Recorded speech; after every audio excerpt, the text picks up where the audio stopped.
Welcome to the East Hampton Library's Tom Twomey series and Trailblazing Woman, the legacy behind East Hampton's Nature Trail. I'm Andrea Meyer, I'm the head of the Long Island Collection, and I'm running the Twomey series this year. Just a reminder, if you're not familiar with the space, the restrooms are to the back of the room. We will be taking questions at the end, but please remember to speak into the microphone for your questions since we are recording this event.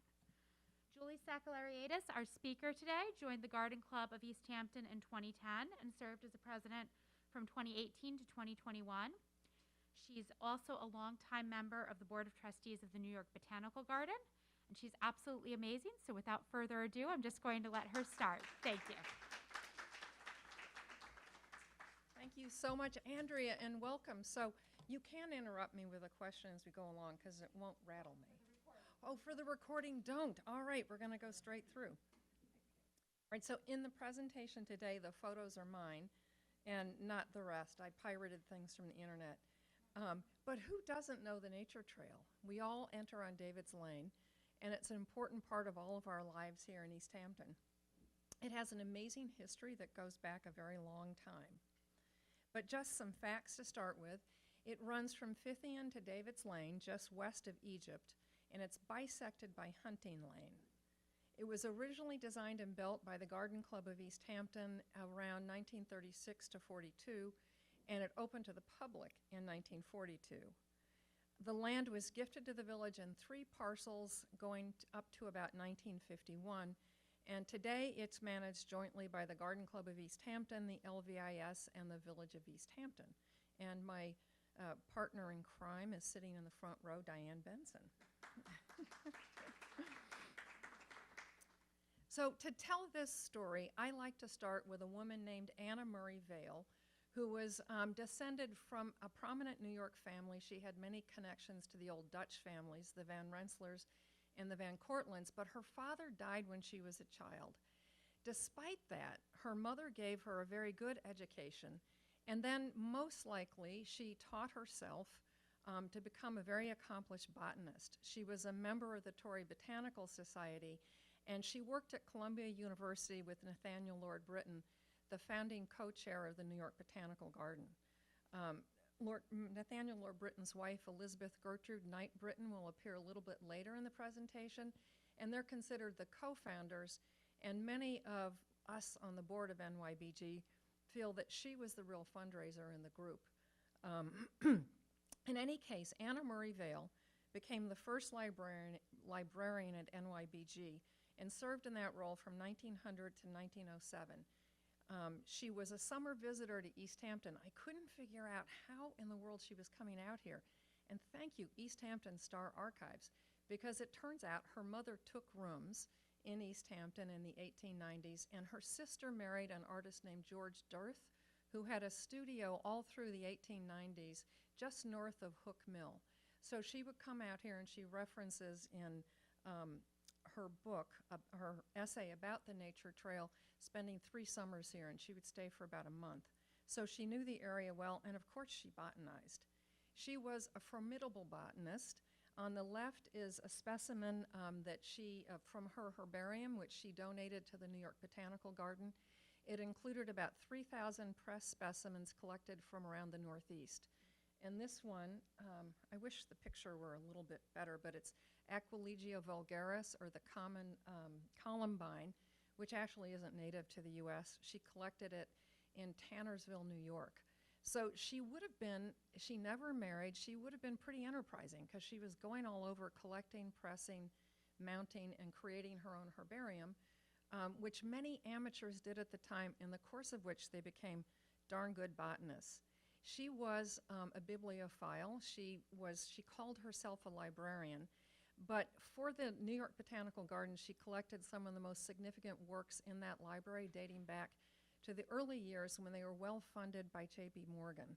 Whenever there was a book buying opportunity, he would usually underwrite it. And so the plate on the right-hand side of the screen is from a 10-volume set called Flora Grecae, written and illustrated in the early 19th century by John Sibthorpe. She bought it on a trip to Europe in 1903 where she came home with 400 wonderful volumes. And if you look at her correspondence and the notes about what she did, she knew all the best people to contact who understood what was coming on the market. And so her correspondence in Europe would say, well, this is coming up. And then she would check with J.P. Morgan, and he'd say, get it. So it was a time of great ambition in New York for building the institutions of New York City. And sadly, it's less so today when we live in a very international world. But the founding members of the New York Botanical Garden wanted to create something that was on the scale of Kew, and they knew what they needed to do to accomplish that. So she had an amazing sort of opportunity in this role. She was also an author. And so in 1895, after a visit to East Hampton and wandering over the area that's now the Nature Trail, and we know that from her description of what the topography was like, she writes an article for Garden and Forest. This was a stunningly good publication to be published in. It was created by Charles Sprague Sargent, the founder of the Arnold Arboretum, and it only lasted for about 10 years. It was the first magazine of its kind to bring together horticulture, botany, and landscape architecture. And so if you looked at the table of contents, and it's too small for me to read, you'll see articles on a wide range. And Sargent was such a big name and so well known in those circles that he was able to fill the magazine with articles for a 10-year period. I'm not sure why it goes out of existence at the end of that time. So in that article, we have essentially what's a first description of the plants that grew in this area at a really important time, because it was transitioning from a largely agricultural landscape to what's very suburban, I guess is the way to describe it. The summer colony was growing like mad, and land was being carved up into smaller and smaller pieces, homes built, and all the issues that come with intense development. So many plants are still there, and it's kind of nice to be able to look at her descriptions and know that these plants go back to the early times: Clethra alnifolia, Viburnum dentatum, bayberries, swamp maples, Nyssa selvatica, the common name is Tupelo, Ilex verticillata. But many plants are not there. When you read it, you are charmed by her description, and you're kind of blown away. She talks about the date she went. This was her first visit. I guess she must have been here from like the middle of June to the middle of July. Daisies, buttercups, white and pink clovers, blue-eyed grass, Sisyrinchium bermudiana. The plants were so thick everywhere that it seemed scarcely possible to step without crushing 100, and so tiny that their color did not affect the general tone of the meadow, as did the masses of meadow softgrass. A more beautiful sight can hardly be imagined. Down near the bog, Pogonia ophioglissoides filled the grass with its little pink buds, with here and there a few blooms. She then, later in the essay, goes back a few weeks later, and those orchids are in bloom. She talks about the rose pogonia by the hundreds, lupins running wild, blue flag iris abundant in every wet place, sundews in quantities, and twayblade orchids in a little colony hidden among the grasses. We probably would not see any of these there today, and they're locally extinct. And this is most likely due to the land use changes on the property. However, there's always that hope. Could we bring them back? But as I said, East Hampton was evolving, and women's groups, and thank goodness for this, such as the Ladies Village Improvement Society and the Garden Club of East Hampton, were forming during this time period as a way to sort of counter this massive push for development and the intensifying use of land. Of course, water pollution affects it very badly, and many of us are familiar because you see stories in the Star about the dry cleaners releasing their stuff into that water body. And introduced species become invasive. More fragile species, especially the herbaceous plants, are rare if not extinct. So about this time, Lorenzo G. Woodhouse and his wife Emma purchased their big estate, which was between Hunting and David's Lane, which was called Graycroft. And I don't know if it applied to just the house or the entire property. And the property was probably, I'm not good at doing the math on this, but it had to be over 25 acres because they create a 4-acre Japanese water garden there in the marshy part of it. And when you see it on a map, it's not big. So she starts this project shortly after they complete the house in 1895. Her husband dies in 1903. She remarries, but she dies of breast cancer in 1908. So what happens to that water garden? Here it is, by the way, and this is such a helpful map. You can see over here a piece of property owned by Emma and Lorenzo Woodhouse. And so that's why I can't quite guess how big it should have been. Today, that nature trail goes all the way up to Fithian. You can see where Donahoe Park is added to it later. Mrs. Donahoe lived right across the street. And by the way, at that time, Bob Hafner tells me that if you were standing on the Donahoe property, it was swamp in front of you. It's now basically through ecological succession of forest, but you could see the backs of the buildings on Main Street. And this is what Anna Murray Vail describes in her, because she's starting at Fithian Lane, following the water down to Hook Pond. But, you know, that's one of the many forces, can't quite fight ecological succession. This is a beautiful drawing of Mrs. Woodhouse's 4-acre Japanese garden, again going up to Hunting Lane. So it's that upper piece. When you enter at David's Lane, you're actually not in the Japanese garden yet. And it was the first private garden of its kind in the United States and very widely praised. Many of us have seen photos of it, but I pulled these two paintings. This is by Child Hossam of the irises in bloom, and this one is Rugger Donahoe, because I think they're even more beautiful than the old photos. She dies in 1908, but garden writers are talking about it in between 1910 and 1915, and this is when her second husband and his next wife, I don't know how many he had, so I just used the word next, love the property, and they're taking very good care of that garden. And so Alice Lounsbury in 1910 writes, at its high tide, and by that she means high tide of bloom, not the sea level rise, it seems to have sacrificed every thought in the world to sumptuous beauty. Then the mistress of the garden relates, each morning her gardeners take off about 1,500 faded flowers. Can you imagine? I think I'd leave them to die in place. And Louise Shelton writes in 1915, it's the best piece of work of its kind in the country. So it was very special and of great reputation around the world. Garden Writers being read by everybody. So Graycroft eventually passes to another Woodhouse, Mary Woodhouse. Again, Lorenzo G. dies in 1903. Emma remarries Stephen Sweet Cummins, but she dies in 1908. And then the land then is inherited by the Woodhouse's nephew, Lorenzo E. Woodhouse. But Cummins has the use of it for as long as he wants or until his death. And so he and his next wife take very good care of that water garden until they leave in 1920 and they move somewhere else nearby. They eventually separate and he goes back to Canada. And so the property is now in the hands of Lorenzo E. and Mary Woodhouse. They have the piece of property north of Hunting Lane, directly opposite the aunt and uncle.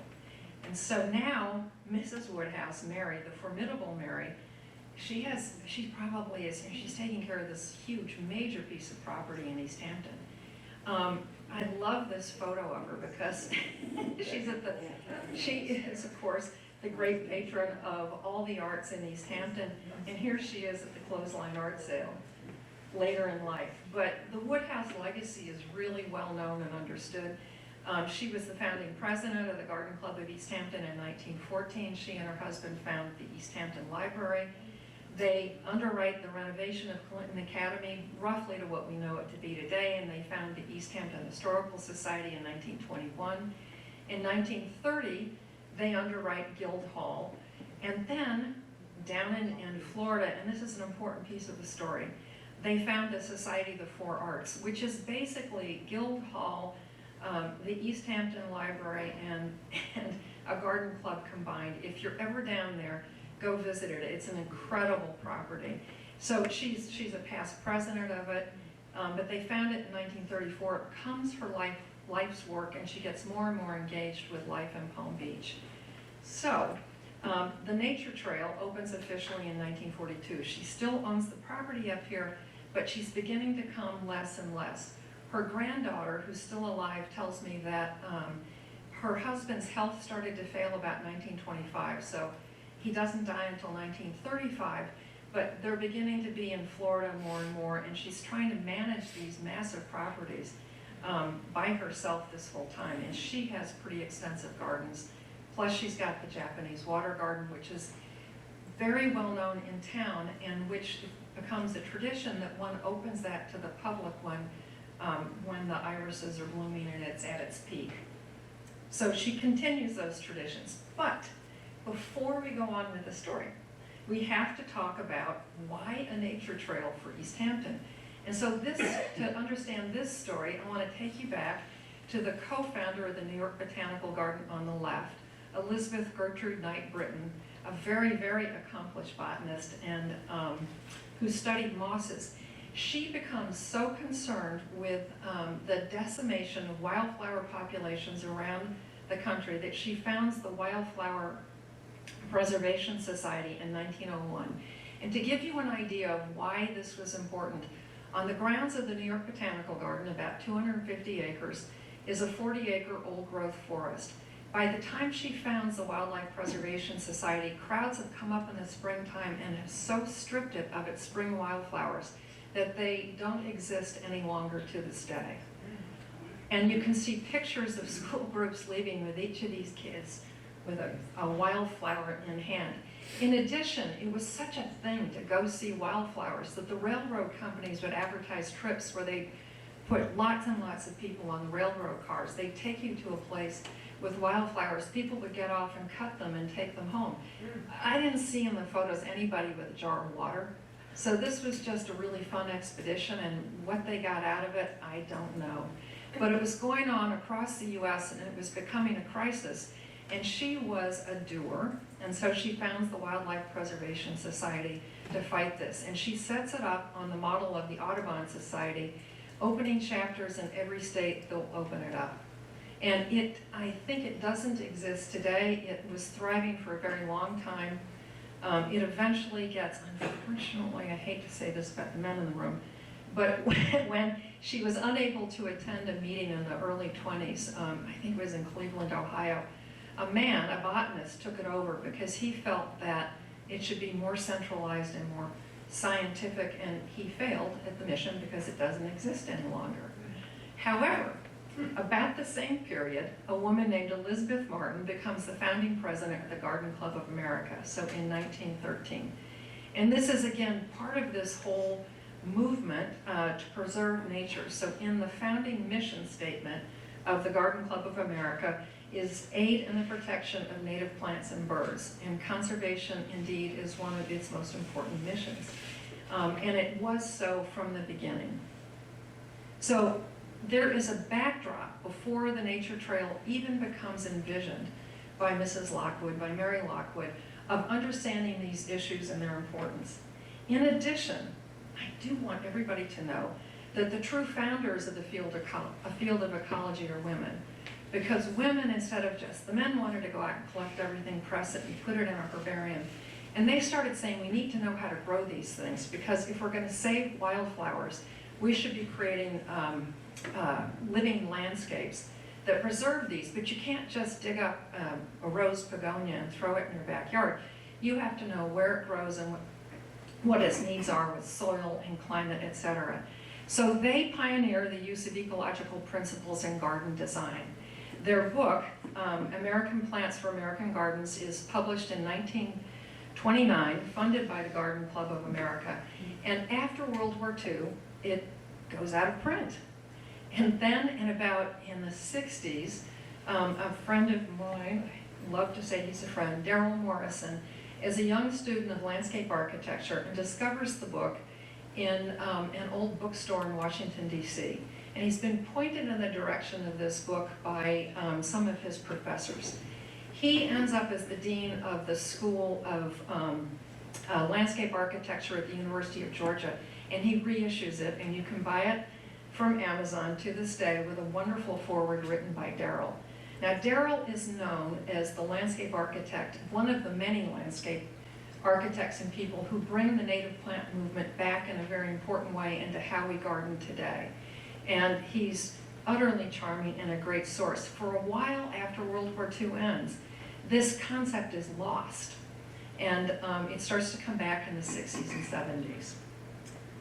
These two ladies, by the way, Edith Roberts and Elsa Raymond, published a series called Plant Ecology and House Beautiful, if anybody wants to look it up from that time. Now, the other lady who's kind of extraordinary in all of this is Eloise Payne LeQueer. She, in fact, is descended from Mr. Home Sweet Home, John Howard Payne, and has other connections to East Hampton. But her family, she grows up in Bedford, New York. She's a founder of the Garden Club of Bedford. And she becomes, between 1929 and 32, the chair of the Conservation Committee of the Garden Club of America, and becomes a major crusader for wildflowers and especially of nature trails. So now we're placing her very close to the time when Mrs. Woodhouse decides she wants a nature trail. She was also a botanical artist, and I think, unfortunately, her works are all held by the Brooklyn Botanic Garden, so these are screenshots, pirated, but this is probably Viburnum dentatum. She had about 300 or 400 of these pieces of art, and she traveled the United States proselytizing for wildflowers. This is a tulip tree in bloom, an arrangement that she's picked of different wildflowers. These are mosses on a log. She was a beautiful artist, and she was very energetic. In one of the publications from GCA, she says that in a single year she made 4,300 contacts with people to talk to them in person about why they needed to protect wildflowers and to proselytize for nature trails. So, in 1936, Mrs. Woodhouse's life is changing. Her daughter Marjorie dies in a car accident in 1933. She only has 2 children. Her husband dies after this very long illness in 1935. And her son is living in California, and there are very deep troubled waters here because the son, the Woodhouses lived in upstate New York, and the son married an inappropriate lady, and his parents were furious. So they convince him to divorce her, but she does not want the divorce because she's got a good thing going. And so she goes to court, and the judges in their town rule in her favor that the Woodhouses have to give her something like $1 million. This is in like 1920. And they were so furious because her husband headed the major bank in town, and they felt so angry at the shame they were being put through by the lawsuit and the settlement. It gets negotiated down. But they leave upstate New York and they never go back again, and they start spending more and more time here in East Hampton. It's when they then buy the property on the other side of Hunting Lane because they're very close to Lorenzo, G, and Emma. So there she is in 1936. The son's kind of dicey. I've talked to her granddaughter, who's still alive and has all of her marbles at 90. And it's wonderful. And she feels that the son was giving her mother bad advice. You know, the father is gone, and the son could care less about the things that she cares about. And so really what he wants her to do is leave East Hampton. And so eventually she will leave East Hampton, but she's spending less time here because she's really busy down in Palm Beach with the Society of the Four Arts. And vandalism is beginning to be a problem on that Japanese water garden, and we're entering into the era of the Great Depression, so it's harder and harder to keep up with it.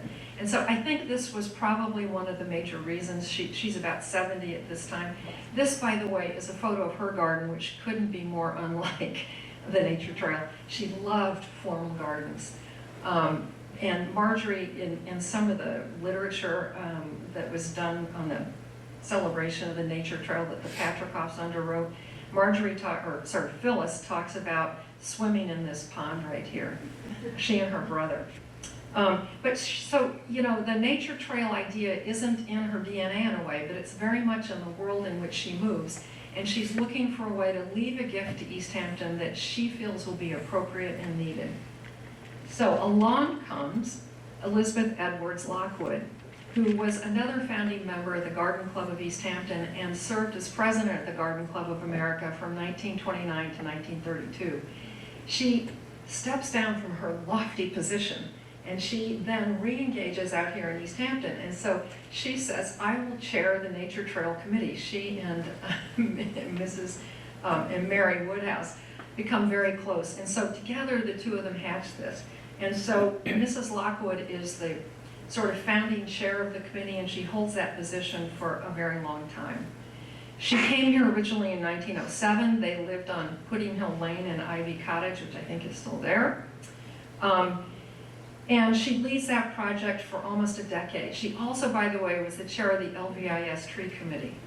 So back in that day, there was huge overlap between our two organizations. And so if you were involved in one, you were likely involved in the other, as I am and as Michelle is. How about you, Kay? Almost. I love this. The nature trail, you know, there are drawings. I couldn't find them last night in my last-minute search of how the paths are laid out. They're hand-drawn and they're very simple. But this is the program for the Garden Club of East Hampton for 1942 when the nature trail is opening. And so you see here that Eloise Payne-LeQueer has been invited to come as the guest lecturer. And again, she traveled with slides of her watercolor paintings, and she had this deep connection to East Hampton over the ages. So she's the featured speaker, but look at June 23rd. I love this. There is Thomas Everett, one of the most famous horticulturalists of his time, who headed the horticulture department at the New York Botanical Garden and built its rock garden. He was a rock star at the time and written up in magazines every time he turned around. But that's, 4 lectures. There we were going through July, but the big feature was the Nature Trail opening. Oh, the other big one that year, of course, is the Clinton Academy opening in honor of Mrs. Theron G. Strong, another member of the Garden Club who was also, like Elizabeth Lockwood, on the advisory board of NYBG, and she was very close to Dr. A.B. Stout, who hybridized daylilies and created the first red daylily. She's moving away from East Hampton about this time, and she donates her whole collection to the Garden Club, and it was planted at Clinton Academy. Sadly, it was shaded out by trees, and it's gone. There are notes about 10 years later about moving it to the library, and nobody got around to doing it. Just very sad.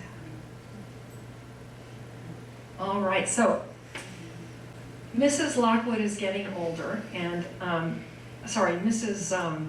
Elizabeth Lockwood's getting older, and Mrs. Woodhouse is concerned about who's going to carry this forward into the future. So enter Mary Hopkinson, who is a young woman, member of the Garden Club of East Hampton and the LVIS, says, I will take this on. And she does for an extremely long time. I didn't have time to do as much research here, but my guess is she does it almost for her whole life, because you see her sort of name on all kinds of minutes for a very long time. She's trained by Mrs. Woodhouse and Mrs. Lockwood, and she never loses that sense of obligation to the mission for the nature trail. I could only find one photo of her. She's in a costume for some event at the Maidstone Club. Now I'm going to just flip through some photos of how beautiful this landscape is and what a gift it is, despite all the many changes. And the changes are massive ecologically and otherwise. There's an otter, which you can see sometimes if you're paying attention. Asters, those would have been there back in that day. These are the skunk cabbage in early spring. You can see the spiky stuff is the Phragmites coming up, which, by the way, arrived in ship's ballast. It was used, Phragmites from Europe were used as ballast in ships, and when the ships would crash off the shore or people would unload them, it would end up coming up in the streams. It's not a recent introduction. It goes back a very long time. And then, of course, the pink flowers are primroses, which are not native, but they're not invasive either. And so if you go there in early spring, the primroses are lovely to see.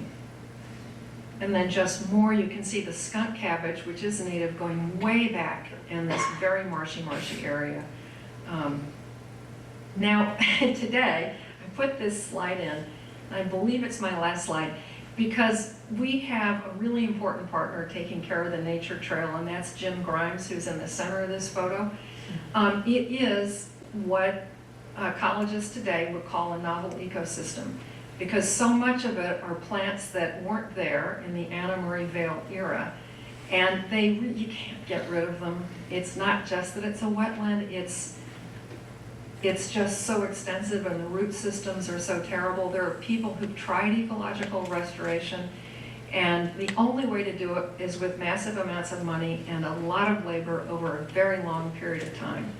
So you kind of have a choice, and Diane and I have talked about this a lot, and that's to accept it for what it is and to teach everybody to love what it is, because it's still worth loving, even if it's changed so much. There are landscapes that probably are worthy of saving, and those are the ones we should focus on. But I love the fact Jim's been doing this with us for a very, very long time, and he and I have talked about this issue of how you manage it. He told me he has a client in Southampton who's a billionaire, and the guy was spending about $1 million a year to try to get rid of invasive species on his property, and finally he said, "I've had enough."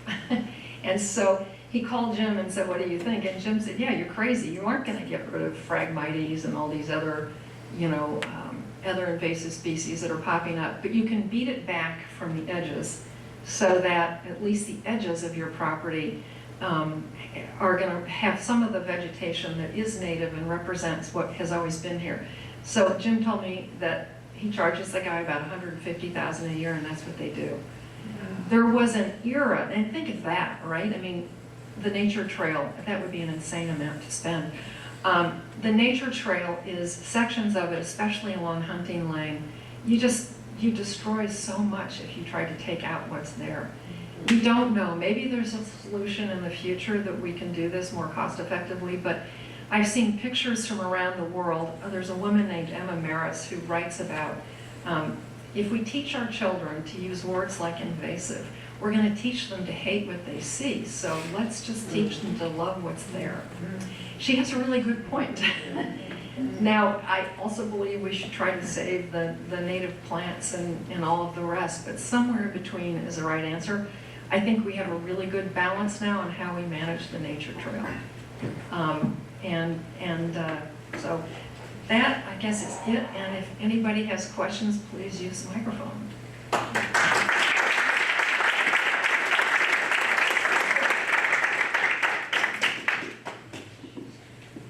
Julie, thank you. That was just a fabulous overview of the property. You didn't mention anything about the second donation of the other neighbor. Mrs. Donahoe. Mrs. Donahoe. Yeah, I glossed over it because, Right.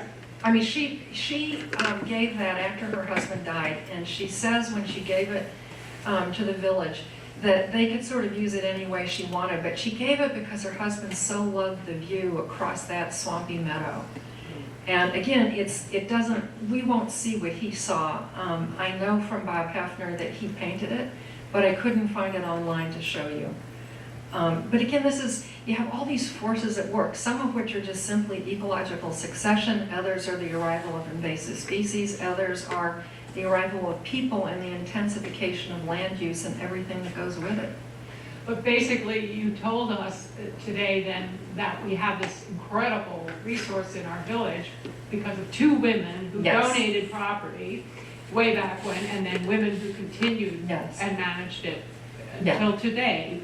Yeah. And continue doing And it. continue doing it. So when you go there, the only name is Mrs. Woodhouse on the sign. That's a good point. And I wonder about, adding credit, giving credit to some of the other women who were part of it, even in a bigger way. I mean, Nature Trail is a lovely name, but I have a feeling if it were men who donated this, their names would be on the site. It could be. It could be. I mean, the Woodhouse is actually, when you think about it, Clinton Academy doesn't bear their name, the library doesn't bear their name, Guild Hall doesn't bear their name, and if you weren't sort of paying attention to the history, you might not know they had anything to do with it, any of it at all. Maybe it might be a good idea, since some of the signage of the nature trail right now is looking a little ragged, let's say. Maybe we should make a bronze sort of, not what goes in our kiosk, but maybe a bronze plaque with the story and the names. I mean, it not, you know, concise enough that people will read it, but lengthy enough that it will get the guts. Yeah, we can also We can use a use it as QR code for more detailed reading if anybody wants it. I want to take this, if I can find the pointer in here, back to the slide that shows it. That map, which I thought was actually like the most helpful piece of history to know where that water garden started, where the Donahoe property was. And there's another, oh, there I am. There's another woman who donated like a corner up near Fithian that was important for completing it. Yeah. So, you know, the Donahoe piece was significant. And then that little tiny triangle at the top, I think I've forgotten the name, May Rogers maybe. But it's all very important, you know, to create the whole thing. The most amazing thing is in 1950, some guy in town wanted to turn the Donahoe piece into a playground. and cover it over with concrete. So that was where Mrs. Hopkinson, or Mrs. Hopkinson, basically, she created a group that was very powerful lobbying force within the village to fight that and to keep it as it was as part of the nature trail. Because in these agreements, when the stuff is handed to the village, it's actually very loose legally. You know, you could theoretically get somebody who said, it's covered with invasive species, let's pave it over. But no, let's learn to love what's there. So a couple of quick questions. So on your first slide, you had a bullet point about Anna Murray Vail, Vail. her connection to Donahoe. What was that connection? Hold on, let me go back. I'm gonna have to remind myself of what I was thinking at 2 in the morning. Oh, so her brother-in-law, George Dirth, was a very good friend of Rugger Donahoe's. And so the idea that she would have gone and visited this piece of land, both because she was a botanist and interested, but because Dirth and Donahoe were close friends, is completely credible. You know, part of me thought you could read her description and you could say, well, it could be anywhere on Long Island, but no, that's not the case. And the other question is also Donahoe related. Is the painting that you're looking for called Midnight on Egypt? I don't know, but I'll look it up. Okay, because I've been looking for it for a long time too and haven't found it. So Call Bob Hefner, because he told me once the name and I had found it like 10 or 15 years ago. And it was extraordinary. It was a meadow looking at the backs of buildings that were facing Main Street, and you could see straight through. And you can't, if you went and stood there today, you can't even imagine that. But by the way, what happens for a succession? It's a totally normal ecological process. Why hadn't it happened before? Because the land was used for grazing cows, all right? So they basically ate everything and kept it a meadow. So it was gardened by cows before it was gardened by anybody else.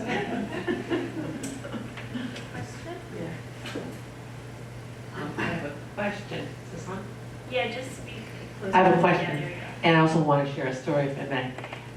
There's a religious kiosk, the Mother Mary. How did that come to be in the So nature trail? that came to be because there was a member of the Garden Club of East Hampton who was a really hard worker, Mrs.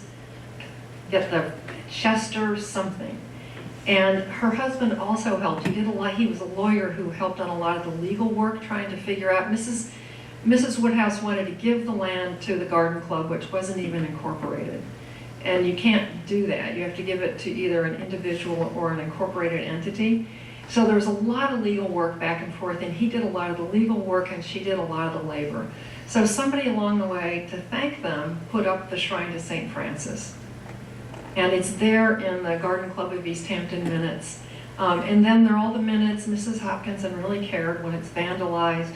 There's a time when some kids enthusiastically thought they'd repaint it, but they did a horrible job. And it had to be repainted again. But for the most part, interestingly, there aren't that many examples of vandalism of that shrine. And Diane in particular pays attention to it. Well, and actually, the village is undertaking right now rebuilding the housing of the shrine because it's Old. but it's more popular than ever. I mean, it's just unbelievable how many people bring a token, a feather, a stone, a little ornament, a cross. It's Oh, fantastic. it was created for Mr. and Mrs. Chester Cloud. And I've looked, when they died, their kids never came here again.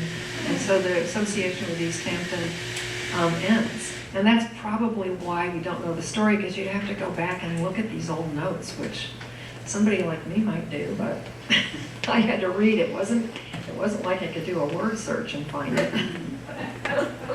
So the story I'd like to share is, the nature trail obviously has a fond memory for a lot of us growing up out here. And when my family came out here in the 60s, they had a 2-bedroom uninsulated house with it was freezing. And I had to go to St. Luke's Church every Sunday to go to Sunday school.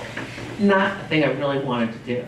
But the incentive was, if I went to Sunday school, my mother would take me to the nature trail. And there was a favorite tree in the nature trail back where the bogs are, where a tree was falling over the waterway. And I'd be like in those black patent leather shoes, in my Sunday dress, climbing over that tree. And when my husband and I met, we took a walk through the nature trail because he grew up in David's Lane. And he's like, oh, I want to show you my favorite tree. And I'm like, I know exactly what tree that is. So we both had the same favorite tree, and it sort of clinched the deal, if you will.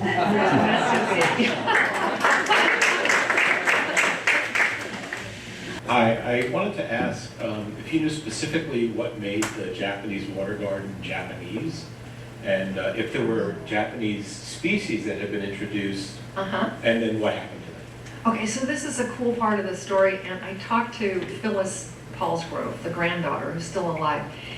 She told me she's almost certain that her grandparents never went to Asia. And Mrs. Mary Woodhouse didn't have, it's not clear, women in that age may or may not have even finished high school. She certainly didn't go to college. But she had a lot of artist friends. She loved the arts, and she was very close to Alfred Osorio, who had traveled in the Orient.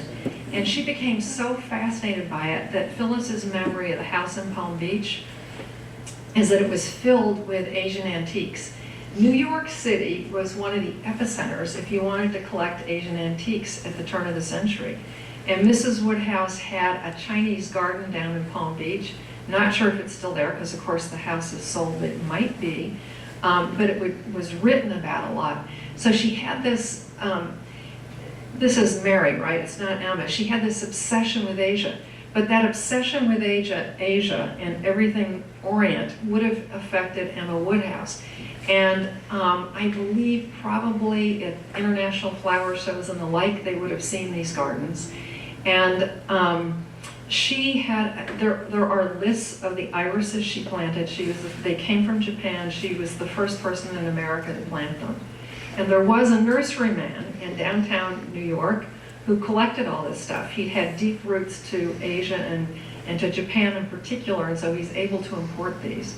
And so this is one reason why the garden writers at the time would have been very excited to come out here and see that garden, because they were seeing plants that were very exquisite and unusual. Now, almost none of them survive into the present day. I think there's yellow flag iris there, but not the beautiful ones that she would have been growing. And she planted them beautifully. She had a very good eye. And then it was incredibly well cared for. As anybody knows who tries to take care of a garden, they like to change a lot every year. So if you got to be the artist every year when you go out and you decide what you're going to keep, what you're going to remove, how you're going to manage it. I'm really bad at it. I looked at my border and I said, there's no rhythm. It's supposed to have rhythm. And then I thought about it and I went back. I said, oh, I get it. I planted patchy, not symmetrically. And even if I did, do I care? No, not really. I have a lot of asters that are gorgeous. They can just stay that way. But that wasn't true of the Woodhouses. They really appreciated art and design, and it was extraordinary. So the plant lists are pretty neat. And you can find, I've forgotten where I was looking at that, but it was a really impressive list. Okay, we have time for one more question. Oh, goody. Thank you so much for coming. If anybody has follow-up questions,